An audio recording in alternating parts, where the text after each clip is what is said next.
அவையிலே ஒடுக்கத்தான் வேணும். அதுக்கு இப்படி கேட்டு கேள்வி இல்லாமல் இரவிரவா போய் அடிச்சு நூற்றுக்கு அவங்கள 40 நாளைக்கு துக்க தினம் ஈரானில் அறிவிச்சிருக்காங்களா? ஆனா இதுக்குள்ள ஈரான் போனது சவுதி அரேபியா சைட்ல வந்து அவரும் இப்ப தேவையெல்லாம் வாங்கி கட்ட போறாங்க. இப்ப ஈரான் வந்து இப்ப மத்திய கிழக்கு நாடுகளுக்கு எல்லாம் அடிச்சு கொண்டிருக்குதானே, முஸ்லீம் நாடுகளுக்கு அடிக்குது.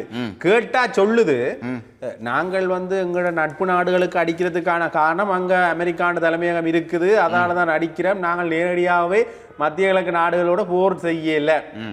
இதுக்குள்ளே ஒரு பொருளாதார அரசியல் ஒன்று இருக்கு. அது சம்பவம் இந்தியாவில் இருக்கு. இந்தியாவில் பாகிஸ்தான்ல இருக்கிற அமெரிக்க தூதரத்தை பாகிஸ்தான் பொடியல் அடிச்சு உழைச்சிருக்கிறாங்களா, அதுல சுற்றுருக்குறாங்களா 8 பேர் செத்து போனாங்க.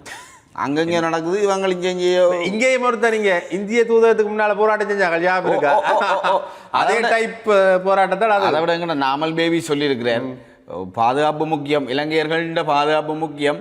அப்போ அவையில் சின்ன சின்ன சரியான முறையில் மீட்கணும். அதை விட இந்த உலக பொருளாதாரத்தில் அடிபாடுகள் சிக்கல்கள் வந்தால் எங்களை மாதிரி சின்ன நாடுகள் பாவம் அவரே சொல்லியிருக்கு.